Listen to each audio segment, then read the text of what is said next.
আজকে আমাদের মেনু হচ্ছে দুপুরে তেলাপিয়া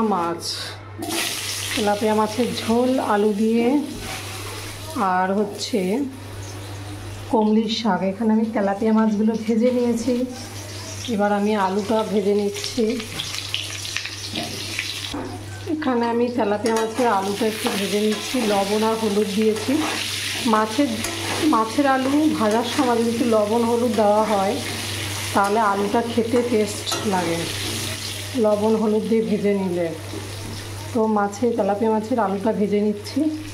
এখানে তো মাছ ভাজা হয়ে গেছে, আমার মশলাও রেডি, জিরে আদা টমেটো কাঁচা লঙ্কা, আর কিচ্ছু দেইনি। আর আমি একটু তেলাপিয়া মাছের পেঁয়াজ দিই, পেঁয়াজটা আমি কুচি রেখেছি, ভেজে দেবো।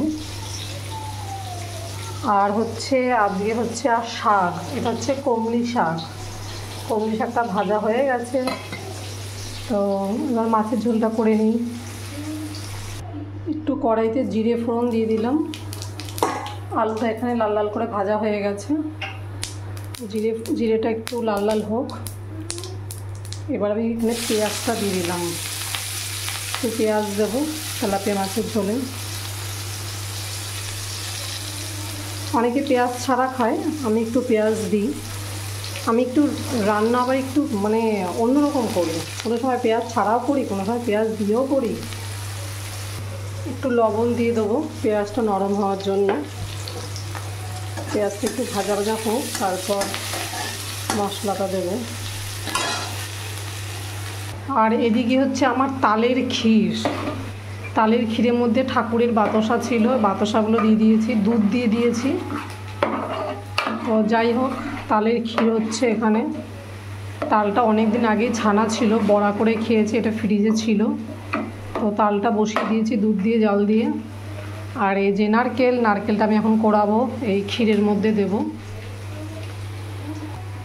পেঁয়াজটা এখানে লাল লাল করে ভাজা হয়ে গেছে, এবার এখন জিরে আদা টমেটো সব দিয়ে দিলাম মশলাটা দিয়ে। এবার ভালো করে কষাবো মশলাটা, ভালো করে একটু গ্যাসটা ফ্লেমটা বাড়িয়ে দিলাম, তারপরে আস্তে আস্তে কমিয়ে দিয়ে তারপরে কষাবো।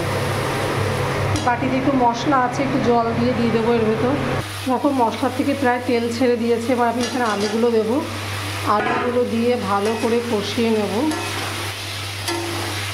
তেলাপিয়া মাছ বহুদিন পর আমাদের বাড়িতে হলো, খুব একটা তেলাপিয়া মাছটা হয় না, কমই আনে তেলাপিয়া মাছ।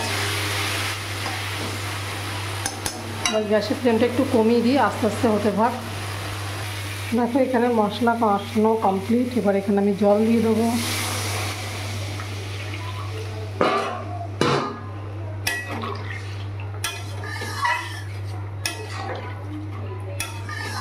এবার এটা আস্তে আস্তে ফুটতে লাগবে, আলুটা একটু সেদ্ধ হবে, ঝোল ফুটলে আমি মাছটা দিয়ে দেবো।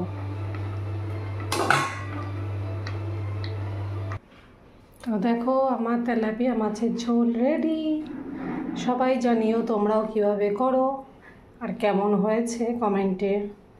আর এখানে আমার ভাত হচ্ছে, ভাত হলেই হয়ে যায় রান্না। তো যাই হোক, সবাইকে টাটা।